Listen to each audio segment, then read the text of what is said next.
আসসালামু আলাইকুম, স্বাগত জানাচ্ছি ভায়া হোটেল প্রেজেন্স নির্বাচনী বুলেটিনে পাওয়ার্ড বাই সল্ট বে। আপনাদের সঙ্গে আছি আমি আমরি নিভা। ত্রয়োদশ জাতীয় সংসদ নির্বাচন, এবার মোট ৩০০ আসনের মধ্যে ভোট হচ্ছে ২৯৯টি আসনে। শেরপুর ৩ শ্রীবর্দী ঝিনাইগাতি আসনের জামায়াতে ইসলামীর বৈধ প্রার্থী নুরুজ্জামান বাদল মারা যাওয়ায় গণপ্রতিনিধিত্ব আদেশ আরপিও অনুযায়ী উক্ত আসনের সংসদ নির্বাচন স্থগিত করা হয়েছে। নিবন্ধিত ৬০টি রাজনৈতিক দলের মধ্যে এবারে নির্বাচনে অংশ নিচ্ছে ৫০টি দল। সারা দেশে অংশ নেওয়া মোট প্রার্থী ২০২৮ জন। সারা দেশে অংশ নেওয়া মোট স্বতন্ত্র প্রার্থী ২৭৩ জন। অংশগ্রহণকারী মোট প্রার্থী বিএনপির ধানের শীষ প্রতীক নিয়ে মোট প্রার্থী রয়েছেন ২৯১ জন। ইসলামী আন্দোলন হাতপাখা প্রতীক নিয়ে প্রার্থী রয়েছেন ২৫৮ জন। জামায়াতে ইসলামীর দাড়িপাল্লা প্রতীকে প্রার্থী রয়েছেন ২২৯ জন। জাতীয় পার্টির লাঙ্গল প্রতীকে আছেন ১৯৮ জন এবং এনসিপির শাপলাকলিতে আছেন ৩২ জন। স্বতন্ত্র প্রার্থীদের মধ্যে ফুটবল প্রতীকে রয়েছেন ৭৬ জন। দর্শক, ত্রয়োদশ জাতীয় সংসদ নির্বাচনে জানাবো মোট ভোটার সংখ্যা সম্পর্কে। ত্রয়োদশ জাতীয় সংসদ নির্বাচনে মোট ভোটার সংখ্যা রয়েছেন ১২,৭৬,১৮৩ জন। এর মধ্যে পুরুষ ভোটারের সংখ্যা রয়েছে ৬,৪৮,১৪,৯০৭ জন এবং এর মধ্যে নারী ভোটারের সংখ্যা রয়েছে ৬,২৮,৭৯,০৪২ জন এবং হিজড়া ভোটারের সংখ্যা রয়েছে ১,২৩৪ জন। দর্শক, ঝুঁকিপূর্ণ ভোট কেন্দ্রের মধ্যে সারা দেশে ভোট কেন্দ্র রয়েছে ৪২,০০০-এর বেশি। এর মধ্যে ৪০% বেশি ভোট কেন্দ্র ঝুঁকিপূর্ণ হিসেবে চিহ্নিত হয়েছে এবং কেন্দ্রগুলোতে থাকবে বাড়তি পুলিশ মোতায়েন এবং CC camera, body on camera. দর্শক, ১৯৯১ থেকে ২০০৮ এইসব সংসদ নির্বাচনে কার ভাগে ছিল কত ভোট দেখে নেব। পঞ্চম জাতীয় সংসদ নির্বাচন অনুষ্ঠিত হয়েছিল ১৯৯১ সালে। এই নির্বাচনে বিএনপি পেয়েছিল ৩০.৮১% ভোট, আওয়ামী লীগ ৩০.০৮% ভোট, জামায়াত ইসলাম পেয়েছিল ১২.১৩%, জাতীয় পার্টি ১১.৯২% এবং অন্যান্য দল পেয়েছিল ১৫.০৬%। সপ্তম জাতীয় সংসদ নির্বাচন অনুষ্ঠিত হয়েছিল ১৯৯৬ সালে, যেখানে আওয়ামী লীগ পেয়েছিল ৩৭.৪৪% ভোট, বিএনপি পেয়েছিল ৩৩.৬০% ভোট, জাতীয় পার্টি ১৬.৪০% এবং জামায়াতে ইসলামী পেয়েছিল ৮.১৬% ভোট এবং অন্যান্য ৪.৪০% ভোট। দর্শক, অষ্টম জাতীয় সংসদ নির্বাচন অনুষ্ঠিত হয়েছিল ২০০১ সালে, যেখানে বিএনপি পেয়েছিল ৪০.৯৭% ভোট, আওয়ামী লীগ পেয়েছিল ৪০.১৩%, জামায়াতে ইসলামী ভোট পেয়েছিল ৪.২৮%, জাতীয় পার্টি পেয়েছিল ১.১২% এবং অন্যান্য পেয়েছিল ১৩.৫০%। নবম জাতীয় সংসদ নির্বাচন অনুষ্ঠিত হয়েছিল ২০০৮ সালে, যেখানে আওয়ামী লীগ পেয়েছিল ৪৮.০৮% ভোট এবং বিএনপি পেয়েছিল ৩২.৫০%, জাতীয় পার্টি ৭.০৪% এবং জামায়াত ইসলামী পেয়েছিল ৪.৭০% এবং অন্যান্য দলগুলো পেয়েছিল ৭.৭২%। নীলফামারী সৈয়দপুর বিমানবন্দরে বিপুল পরিমাণ নগদ টাকা সহ ঠাকুরগাঁও জেলা জামায়াতের আমির বেলাল উদ্দিনকে আটক করেছে পুলিশ। দুপুরে ঢাকা থেকে আসা একটি ফ্লাইটে তিনি সৈয়দপুর অবতরণ করলে তাকে হেফাজতে নেয় পুলিশ। ঘটনার সত্যতা নিশ্চিত করে নীলফামারীর পুলিশ সুপার শেখ জাহিদুল ইসলাম জানান, গোপন সংবাদের ভিত্তিতে বেলাল উদ্দিনের কাছে থাকা একটি ব্যাগ তল্লাশি করে বিপুল পরিমাণ নগদ টাকা উদ্ধার করা হয়। প্রাথমিকভাবে উদ্ধারকৃত টাকার পরিমাণ প্রায় ৪০ থেকে ৫০ লক্ষ টাকা হতে পারে বলে ধারণা করা হচ্ছে এবং জানান তিনি বিপুল পরিমাণ এই নগদ অর্থের উৎস এবং কী উদ্দেশ্যে এই টাকা বহন করা হচ্ছিল সে বিষয়ে তাকে জিজ্ঞাসাবাদ করছে পুলিশ। এই ঘটনার আইনানুগ ব্যবস্থা প্রক্রিয়াধীন রয়েছে বলেও জানিয়েছেন জাহিদুল ইসলাম। এদিকে আটককৃত আমির বেলাল উদ্দিন প্রধান অসুস্থ হয়ে পড়ায় তাকে ১:৪৭ মিনিটে সৈয়দপুর ১০০ শয্যা বিশিষ্ট হাসপাতালে নেওয়া হয়। বর্তমানে তিনি সেখানে চিকিৎসাধীন রয়েছেন।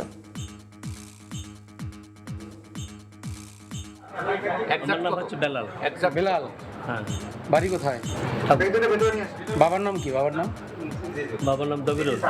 গ্রামের নাম কি? গ্রামে শহরে হাজিপাড়া ঠাকুরগাঁ সদরে প্রপারে বাসা। শহর। হ্যাঁ। কি করেন আপনি? শিক্ষকতা। কত টাকা আছে এখানে আপনার লাগেজে? এখানে 50 প্লাস। 50 প্লাস আছে। 50 প্লাস আছে, 50 লাখ। দর্শক, এই মুহূর্তে এ বিষয়ে আমরা আরো জানতে সৈয়দপুর বিমানবন্দর থেকে আমাদের সাথে সরাসরি যোগ দিচ্ছেন সহকর্মী হাসান রাব্বি। চলে যাব সেখানে। রাব্বি, ঠাকুরগাঁও জেলা জামায়াতের আমির আটকের বিষয়ে সর্বশেষ কি তথ্য আছে আপনার কাছে, আমাদের জানাবেন।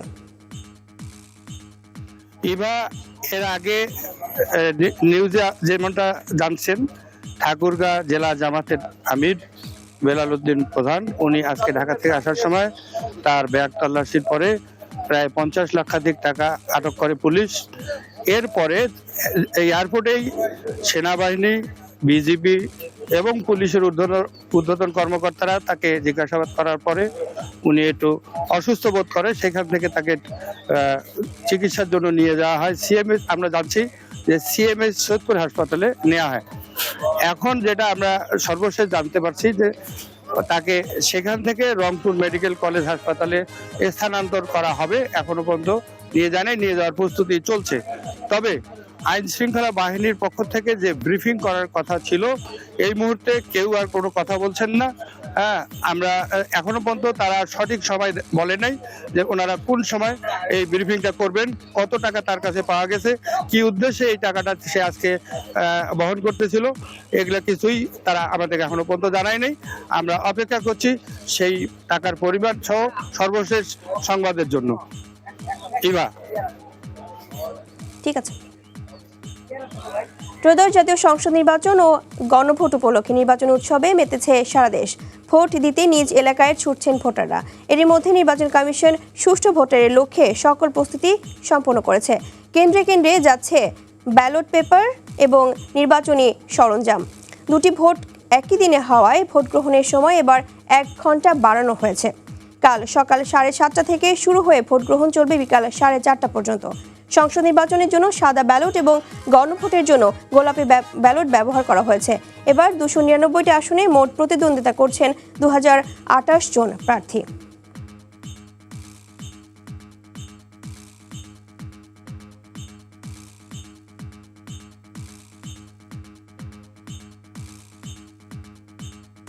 নির্বাচনের প্রস্তুতি জানাতে উত্তরা কমিউনিটি সেন্টার থেকে সরাসরি যোগ দিচ্ছেন সহকর্মী বিল্লাল হোসেন। আমরা সরাসরি চলে যাব সেখানে। বিল্লাল, ভোট কেন্দ্রের জন্য নির্বাচনী সরঞ্জাম বিতরণে কোন পর্যায়ে রয়েছে এবং সেখানকার পরিস্থিতি সম্পর্কে আমাদের জানাবেন।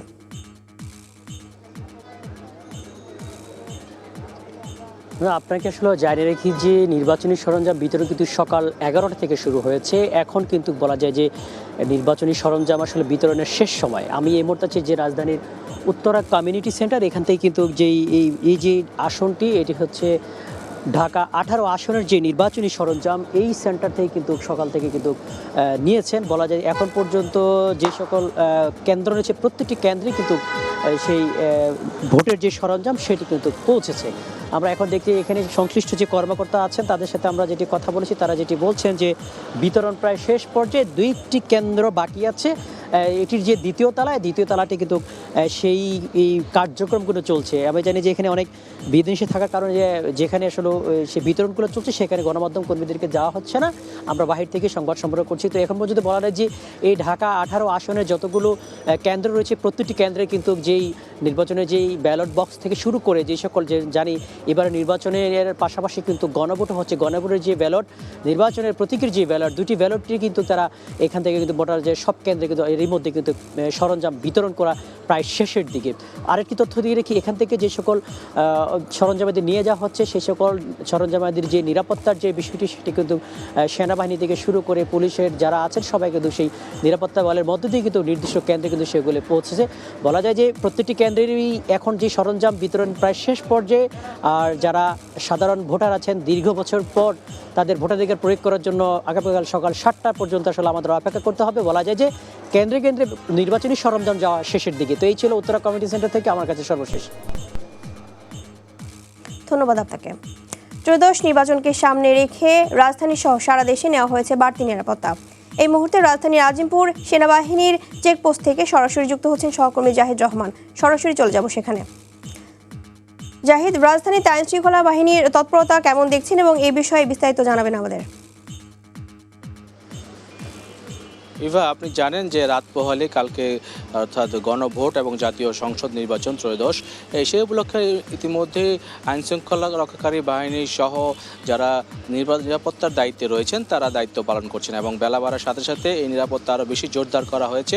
আমরা এই মুহূর্তে আজিমপুরে দাঁড়িয়ে আছি, আপনি ঠিক দেখতে পাচ্ছেন আমার পেছনটায় এখানে সেনাবাহিনীর সদস্যরা রয়েছেন। এখানে এই আজিমপুরের এই যেখানটায় আমি দাঁড়িয়ে আছি চার রাস্তার মোড়ে, প্রতিটি মোড়েই অর্থাৎ চার রাস্তা চতুর্দিকে মুখী চেকপোস্টগুলো অব্যাহত রয়েছে এবং এই চেকপোস্টের মাধ্যমে এখানে যে গাড়িগুলো যাতায়াত করছে অর্থাৎ এই দিক দিয়ে যে যাতায়াত করছেন তাদেরকে থামিয়ে সন্দেহজনক হলে তাদের জিনিস তল্লাশি করা হচ্ছে। এছাড়া তাদের যে বিভিন্ন কাগজপত্রগুলো রয়েছে সেগুলো পর্যন্ত দেখা হচ্ছে এবং এই রাস্তার প্রতিটি রাস্তাতেই এই চেকপোস্ট অব্যাহত রয়েছে এবং আমরা কথা বলে জেনেছি যে এখানে যে তল্লাশি করা হচ্ছে সেই তল্লাশির মধ্য দিয়ে তারা চাচ্ছেন যে কোনো রকম যেন অপ্রীতিকর ঘটনা পরিকল্পনা সেগুলো যেন নস্যাৎ করে দেওয়া যায়, সেই জন্যই তাদের এই তৎপরতা।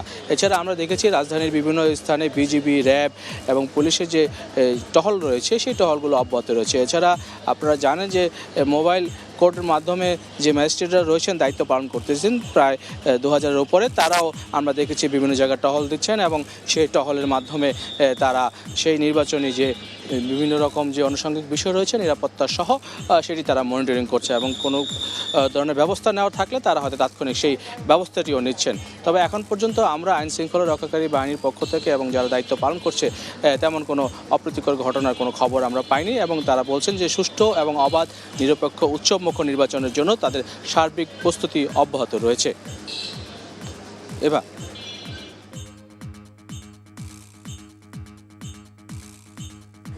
জাহিদ, ধন্যবাদ আপনাকে। দর্শক, নির্বাচনী বুলেটিনের সর্বশেষ আপডেট পেতে আমাদের RTVর পেজের সাথেই থাকুন।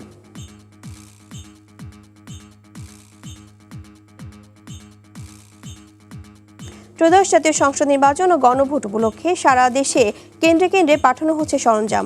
সকালে চট্টগ্রামের 16টি আসনের নির্বাচনী সরঞ্জাম প্রিজাইডিং অফিসার ও সরকারি প্রিজাইডিং অফিসারদের বুঝিয়ে দেওয়া হয়। গাজীপুরে ভোটের সরঞ্জাম বিতরণ করার কথা জানান সহকারী রিটার্নিং কর্মকর্তা।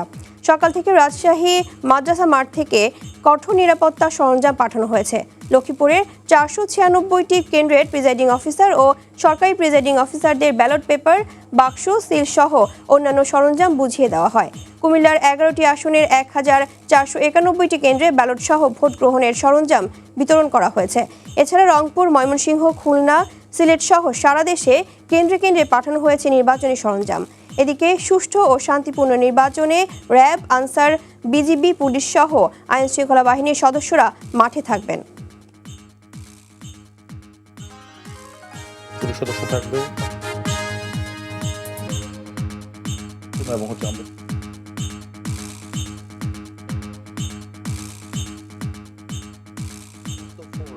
আমরা সবাই একই স্ট্রিমে। নির্বাচনী সরঞ্জাম পাঠানোর বিষয়ে জানাতে পটুয়াখালীর গলাচিপা থেকে সরাসরি যোগ দিচ্ছেন সহকর্মী আয়ুব খান। আয়ুব, কেন্দ্রের সরঞ্জাম পাঠানোর বিষয়ে বিস্তারিত আমাদের জানাবেন। জি, আপনাকে ধন্যবাদ। আমি এই মুহূর্তে রয়েছি গলাচিপার নির্বাহী কর্মকর্তা সহকারী রিটার্নিং কর্মকর্তার কার্যালয়ের সামনে। সকাল 11টা থেকেই কিন্তু এই কেন্দ্রে যে সকল নির্বাচনী সরঞ্জাম রয়েছে সেই সরঞ্জামগুলো আমরা বিতরণ করতে দেখেছি এবং যারা সংগ্রহ করেছেন অনেক জায়গায় দেখেছি যে তারা চলেও গেছেন। এই মুহূর্তেও কিন্তু আমার এই যেখানে দাঁড়িয়ে আছি সেখানে কিন্তু সরঞ্জাম কিন্তু বিতরণ হচ্ছে এবং সংগ্রহ করছেন। তো এই সকাল 11টা থেকে চলমান এখনো চলছে। তো তাদেরকে দেখেছি যে তাদের যে ফোর্স রয়েছে, তাদের যে ব্যালট বাক্স রয়েছে, সরঞ্জাম রয়েছে, সেগুলো কিন্তু গাড়িতে করে নিয়ে যাচ্ছে। আর একটু বিষয় যদি আপনাকে একটু জানিয়ে রাখি যে এই গলাচিপা 10 মিনা আসনের মধ্যে যে দুইটি চর রয়েছে, চর বিশ্বাস এবং চর কাজল, সেখানে কিন্তু যাতায়াতের ব্যবস্থা ট্রলার। সেই ক্ষেত্রে কিন্তু এখান থেকে যে সরঞ্জামগুলো রয়েছে সেগুলো কিন্তু প্রথমেই তারা কিন্তু সেখানে পৌঁছে দেওয়ার ব্যবস্থা করছে, সেখানে কিন্তু ইতিমধ্যে চলেও গেছেন। তবে আপনাদের একটু বিষয় যদি জানিয়ে রাখি, পটুয়াখালীর 3 আসন কিন্তু বাংলাদেশের মধ্যে একটি আলোচনার কেন্দ্রবিন্দু হিসেবে পরিণত হয়েছে। এর প্রধান কারণ হলো যে ডাকসুর যে সাবেক ভিপি নুরুল এবং যে গণ অধিকার পরিষদের সভাপতি, তিনি কিন্তু এই পটুয়াখালী 3 আসনে বিএনপির মনোনীত প্রার্থী, তিনি কিন্তু ট্র্যাক মাথায় নির্বাচন করছেন। এছাড়া তার যে এগনেস্ট প্রার্থী রয়েছে, প্রতিদ্বন্দ্বী রয়েছে, তিনি কিন্তু বিএনপির যে কার্যনির্বাহী কমিটি রয়েছে সেই কার্যনির্বাহী কমিটির যে সদস্য, তিনি কিন্তু বহিষ্কৃত নেতা, তিনি কিন্তু স্বতন্ত্র প্রার্থী, এতে কিন্তু ঘোড়া মাথায় নির্বাচন করছেন পটুয়াখালী 3 আসনে। তো এছাড়াও যে জামায়াত ইসলামী থেকে কিন্তু দাঁড়িপাল্লা নিয়ে নির্বাচন করছেন শাহ আলম, এবং ইসলামী আন্দোলন বাংলাদেশ থেকে আবু বক্কর, তিনি কিন্তু পাখামাখা নিয়ে নির্বাচনে অংশগ্রহণ করছেন। এখানে সবচেয়ে বেশি যে আলোচনার কেন্দ্রবিন্দু সেটি হলো কিন্তু ভিপি নূর এবং হাসান মামুন। তবে আমরা দেখেছি গতকালকে কিন্তু ডিসি অফিসে, ডিসি কার্যালয়ের সামনে কিন্তু একটি সংবাদ সম্মেলন করে নির্বাচনের আশঙ্কা নিয়ে একটি সংবাদ সম্মেলন করেছে। এরই পাল্টা আবার যে গলাচিপার যে 10 মিনা রয়েছে, সেই 10 মিনায় নির্বাচনী কার্যালয়ে কিন্তু নুরুর যে অন্য প্রার্থী রয়েছে, স্বতন্ত্র প্রার্থী হাসান মামুন, তিনিও কিন্তু সংবাদ সম্মেলন করেছেন। তবে এই আসনটিতে গলাচিপা এবং 10 মিনাতে কিন্তু 124টি সেন্টার রয়েছে, ভোট কেন্দ্র রয়েছে। তার মধ্যে ঝুঁকিপূর্ণ বলা হয়েছে 80টি কেন্দ্র, তার মধ্যে অধিকতর ঝুঁকিপূর্ণ বলা হয়েছে 35টি সেন্টারে। তো এছাড়া আমি যদি একটু বলে রাখি যে ভিপি নূরের যে আসন, নূরের যে জন্মস্থান যে চর বিশ্বাস, সেখানে কিন্তু অস্থায়ীভাবে বাড়তি নিরাপত্তা দেওয়ার জন্য সেনাবাহিনীর একটি অস্থায়ী ক্যাম্প তৈরি করা হয়েছে এবং পুলিশের একটি ক্যাম্পও কিন্তু সেখানে রয়েছে। এছাড়া বিভিন্ন বাহিনী কিন্তু সেখানে বাড়তি টহল দিচ্ছে। তো এই সার্বিক যে পটুয়াখালী 3 আসনে কিন্তু আমরা গতকাল রাত্রে থেকেই দেখেছি যে নিরাপত্তার বলয় জোরদার করা হয়েছে, দফায় দফায় টহল দিচ্ছে, টহল কার্যক্রমও কিন্তু এখানে চালানো হচ্ছে। এছাড়া যে আমরা দেখেছি যে পুলিশ প্রতিটি সেন্টারেই কিন্তু 4 জন করে 2 জন পুলিশ এবং 2 জন আনসার বাহিনী এখানে যুক্ত রয়েছে এখন। তবে আমরা এখন চেষ্টা করব যে এখানে যারা রিটার্নিং কর্মকর্তা রয়েছে তার একটু কথা নেওয়ার জন্য, যদি ক্যামেরা পার্সনের মাধ্যমে যদি একটু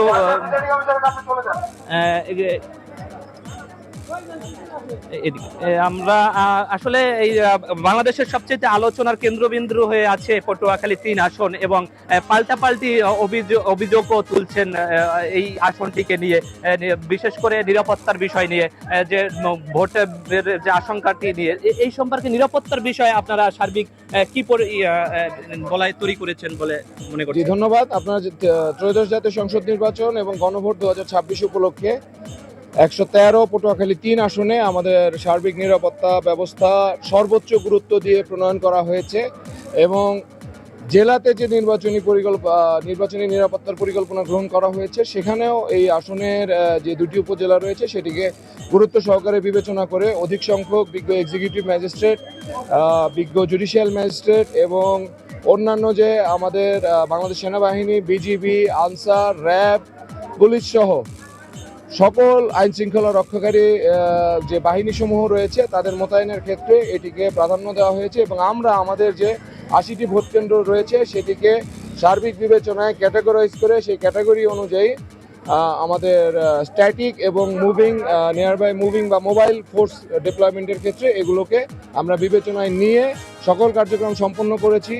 ইতোমধ্যে আপনারা দেখছেন যে এখানে আমাদের প্রায় সকল ভোটিং ম্যাটেরিয়ালস বিতরণ করা শেষ। প্রিজাইডিং অফিসাররা অনেকেই ইতোমধ্যে তাদের ভোট কেন্দ্রে পৌঁছে গিয়েছেন।